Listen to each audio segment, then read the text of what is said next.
जैसा जगह को वो लोग कब्जा करके रखा था, हम कहाँ जाएगा। तो इसीलिए कांग्रेस पार्टी को इस बार लोग क्वेश्चन करेगा कि आप मियाँ का साध है कि असमिया का साध है। बोलिए, ये जो आज का दिन में जो गौरव गोगोई का मेन एडवाइजर है, ये दो व्यक्ति है। एक का नाम है हर्ष मंदर और दूसरा व्यक्ति का नाम है अमानुद्दीन।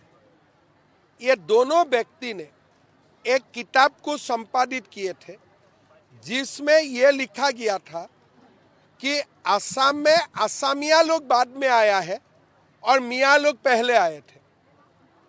और ये किताब कौन लिखा था? अब्दुल मुहिब मजुमदार। ये किताब को संपादित कौन किया था?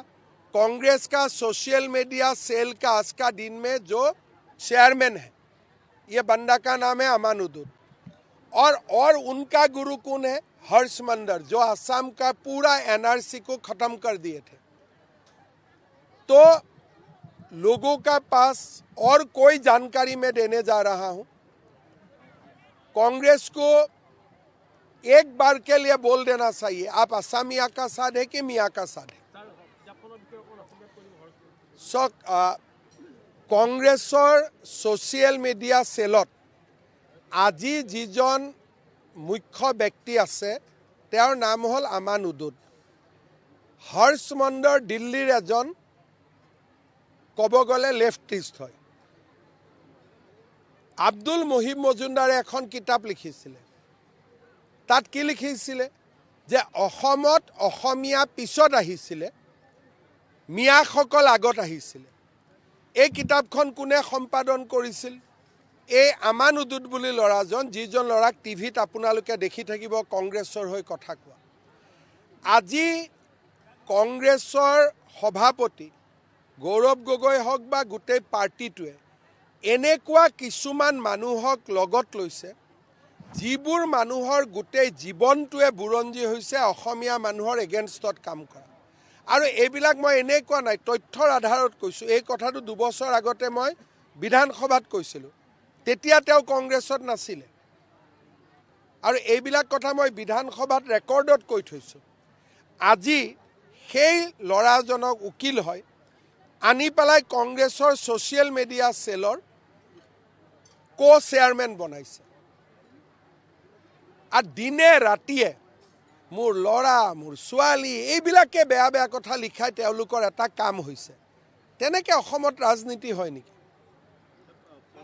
তেওঁলোকৰ গোটেই ৰাজনীতিটো তেওঁলোকে অসমীয়া মানুহৰ বিৰুদ্ধে লৈ গৈ আছে। এনেকুৱা মানুহক বৰঘৰত ভূপেন বৰাও কংগ্ৰেছৰ প্ৰেছিডেণ্ট আছিলে, ৰিপুণ বৰাও আছিলে। কেতিয়াও দেখা দেখি অসমীয়া বিৰোধী মানুহক কংগ্ৰেছৰ বৰঘৰত অনা নাছিলে। আৰু এই কিতাপখন আপোনালোকে নিজে পঢ়িব, মই নিজে কৈছোঁ। দেৰগাঁও সমষ্টিত আমি এজিপিক জনাইছোঁ যে দেৰগাঁও সমষ্টিত এইবাৰ বিজেপিয়ে ইলেকশ্যন খেলিব খোজে। কিন্তু এজিপি আমাৰ মিত্ৰ দল, আমি কাজিয়া পেচাল নহয়। এজিপিয়েও ক'ব যে আমাক দেৰগাঁও লাগে, বিজেপিয়েও কৈছে দেৰগাঁও লাগে, টেবুলত আলোচনা হ'ব। কিন্তু আমাৰ কাৰ্যকৰ্তাসকলে দেৰগাঁৱত এবাৰ ইলেকশ্যন খেলিব বিচাৰিছে। আৰু যোৱাবাৰ যেতিয়া দেৰগাঁও তিয়ক আমগুৰি আমি এজিপিক দিছিলোঁ, মই আলোচনাত মাতিছিলোঁ আৰু তেওঁলোকক মই সৰুকৈ প্ৰতিশ্ৰুতিও দিছিলোঁ যে ঠিক আছে, অহাবাৰ আমি তোমালোকৰ দাবীটো চাম। কিন্তু ইয়াৰ মানে এইটো নহয় যে এজিপিৰ লগত আমি কাজিয়া কৰিম। এজিপিৰ লগত কাজিয়া নোহোৱাকৈ এটা মিত্ৰতা আৰু বন্ধুত্বৰ বান্ধেৰেহে কামবিলাক হ'ব, কাজিয়া পেচাল কৰি নহয়। আৰু যোৱাকালিও মই আমাৰ পাৰ্টি অফিচত মানুহ আহোঁতে মই কৈছোঁ যে বিজেপিত চিঞৰ বাখৰ কৰি টিকেট নহয়, এটা শান্ত সুস্থিৰ পৰিৱেশৰ মাজত আমি আলোচনা কৰি আমি টিকট দিম। কাৰণ বিজেপিৰ কাৰণে পাৰ্টি ইম্পৰ্টেণ্ট নহয়, অসম ইম্পৰ্টেণ্ট। অসমৰ কাৰণে আমি ৰাজনীতি কৰি আছোঁ। চাওক, আপুনি বহুত দূৰ আগুৱাই গ'ল। ইমান দূৰলৈকে মই মুখ্যমন্ত্ৰী হিচাপে আগবাঢ়ি যোৱা নাই। মই কৈছোঁ যে দেৰগাঁৱতো আমিও বিচাৰিছোঁ, এজিপিও বিচাৰিছে, আমাৰ টেবুলত আলোচনা হ'ব। এতিয়া আপুনি নেক্সট পৰ্যায়ত গুচি গ'ল। মোৰ মূৰটো ইমান চোকা নহয়, মই অলপ গাধা মানুহ। हाँ देखिए ये मेघालय सरकार का साथ हमारा चीफ सेक्रेटरी साहब संबंध में है। मैं मेघालय में जो घटना हुआ है उसका ऊपर मैं टिप्पणी करना नहीं चाहूँगा जब तक कोई कंफर्म रिपोर्ट हमारा पास ना आए। मैं बताऊँ ना, जब तक कंफर्म रिपोर्ट हमारा पास नहीं आएगा, अभी भी रेस्क्यू चल रहा है, तब तक मैं कुछ बताना मेरे लिए उचित नहीं। मोर मनत एटा इच्छा आछे जेनेके बरदुआ थान बा जेनेके आमी बहुत बरपेटा सत्र एबिलाकत आमी काम करि आछो, पाटबाउखी सत्र, तेनेके अहोमर एटा डाঙर ऐतिह्य हल नेघेरिटिङर शिव मन्दिर। ইয়াক এটা সুন্দৰ পৰ্যায়লৈ লৈ যোৱা মোৰ মনত ইচ্ছা আছে। টোল গেটটোতো হাইৱেত থাকেই, খালি ওচৰৰ 1-2 কিলোমিটাৰ মানুহৰ পৰা ল'ব নালাগে, এই কথাখিনি মই তেওঁলোকৰ লগত পাতি ঠিক কৰি দিম।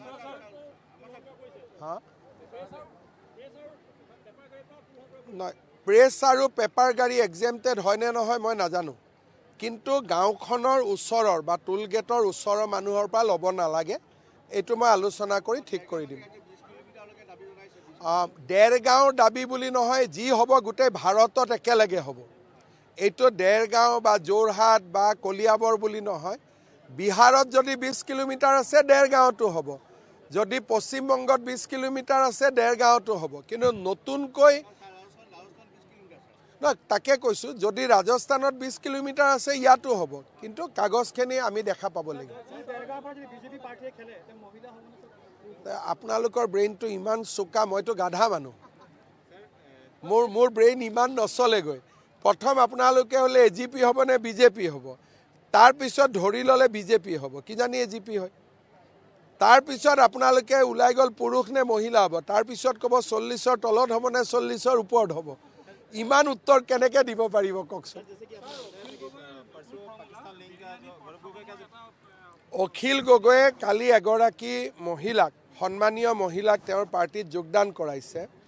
তেওঁক এটা দায়িত্ব দিছে যে মিয়াই ঘৰত বনোৱা পৰঠা আৰু বিৰিয়ানী ট্ৰেইনিং কৰি আমাৰ অসমীয়া মানুহৰ ঘৰটো যাতে বনে তাৰ ব্যৱস্থা কৰিব লাগে। তাতে মিয়াৰ পৰঠা আৰু বিৰিয়ানীৰ মাংসটো কি থাকিব? তাৰমানে অখিল গগৈয়ে প্ৰথম ক'ব লাগিব, যিটো মিয়াৰ বিৰিয়ানী বনাব তাত গৰু মাংস থাকিব নে নাথাকে। ইনডাইৰেক্টলি এইটো কোৱা নাইতো যে আমিও গৰু মাংস খাব লাগিব বুলি, কাৰণ মিয়াৰ বিৰিয়ানীটো গৰু মাংস দি খায়। তাৰমানে তেওঁ ইনডাইৰেক্টলি, মইতো কালি ৰাতি অখিলক ফোন কৰিম বুলি ভাবিছিলোঁ, আজি কৰিম এটা সময়ত, যে এই যে বিৰিয়ানীটো হ'ব, বিৰিয়ানীটোৰ মাংস চিকেন হ'ব নে বিফ হ'ব, গৰু হ'ব নে মুৰ্গী হ'ব। আচল প্ৰশ্নটো হ'ল সেইটো। ये तो 48 आवर्स का बाद है यार, वो तो जो कैबिनेट काल निर्णय करेगा, काल कैबिनेट का मीटिंग है, कैबिनेट निर्णय करेगा, परसों मेरा प्रेस कॉन्फ्रेंस है। उनका पत्नी का तो पाकिस्तान का अकाउंट आज भी है, कहाँ से पैसा आता है कहाँ से जाता है कोई नहीं जानते हैं। मेरा तो रिक्वेस्ट होगा कि वो बैंक अकाउंट का कॉपी हमें दे दे। वो तो कल तो सब निकालेगा ही ना, पत्नी को तो हम लोग ऑलरेडी इंक्वायरी कर लिया हूँ। आप तो जो बोला है उन्हें हम 3 महीना पहले पूछताछ किया हूँ। সেইকাৰণে প্ৰথমতে মই বাইপাছ বনাওঁতে কৈছিলোঁ যে ইয়াত এক্সিডেণ্ট হ'ব, গতিকে এতিয়া আৰু ফ্লাইঅভাৰটো নেশ্যনেল হাইৱে কৰিব লাগিব। মইতো PTCত মিটিং হৈছিল তেতিয়াই কৈছিলোঁ যে ইয়াত যদি আপোনালোকে বাইপাছ বনাব নিদিয়ে ইয়াতে এদিন চম্ভালিব নোৱাৰিব। কিহৰ বান্দৰটো কি কৰিম কওক, এতিয়া মাৰিব লাগিব। আমাৰ মানুহেতো সংবিধান মতে মাৰিব নোৱাৰে। কি কৰিব পাৰি মোক সমাধানৰ ৰাস্তাটো বুজাই দিয়ক, মই কৰিব পাৰোঁ। ফৰেষ্টে কৈছে ছাৰ বাকীটো একো ৰাস্তা নাই। মই বুজিলোঁ সমাধানটো কি। পৃথিৱীখনটো মানুহ, বান্দৰ, হাতী, ঘোঁৰা, গৰু, গড় সকলোৰে কিবা এটা ৰাস্তা দিয়ক, কেনেকৈ কৰিব পাৰি। কোনোবাই কৈছে হনুমান ৰাখিলে বান্দৰবিলাক নাহে, তেনেকুৱাও কৈছে দিল্লীত ডাঙৰ ডাঙৰ বান্দৰবিলাক ৰাখে তেতিয়া নাহে। অলপ চাওঁ চেষ্টা কৰি। বন্ধ্যাকৰণ কৰাও আইনমতে মোৰ মতে সুপ্ৰিম কোৰ্টে অৰ্ডাৰ দি থৈছে যে বন্ধ্যাকৰণ কৰিব নোৱাৰে। দিল্লীততো প্ৰধানমন্ত্ৰীৰ কোৱাৰ্টাৰতে দুনিয়াৰ বান্দৰ একো কৰিব নোৱাৰে, খালি হুইচেল মাৰি থাকে। সুপ্ৰিম কোৰ্টে একদম হাত পাঁচ বান্ধি দিছে, বন্ধ্যাকৰণ কৰিব নোৱাৰে, জংঘলত ধৰি লৈ ৰাখিব নোৱাৰে। আগতে নিয়ম আছিল যে একঠা কৰি ধৰি কোনোবা এখন জংঘলত দি দিয়ে, এতিয়া সেইটো দিব নিদিয়ে সুপ্ৰিম কোৰ্টে। গোলাঘাটৰ মেডিকেল কলেজ হৈ যাব দিয়ক। ভৱিষ্যতে মোৰ আছে যে আমাৰ অসমত পুলিচ মেডিকেল কলেজ নাই। দেৰগাঁৱত যদি এখন আমি পুলিচ মেডিকেল কলেজ কৰোঁ, তাত চিভিলিয়ানো আহিব পাৰিব, কিন্তু আজিৰ চিন্তা নহয়, এইটো সময় লাগিব।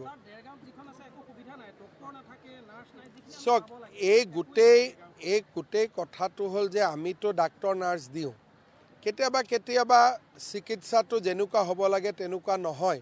স্থানীয় বিধায়ক, স্থানীয় ৰাইজ, স্বাস্থ্যমন্ত্ৰী সকলোৱে মিলি ইয়াক ঠিক কৰিব লাগে। মই কৈ দিম স্বাস্থ্যমন্ত্ৰী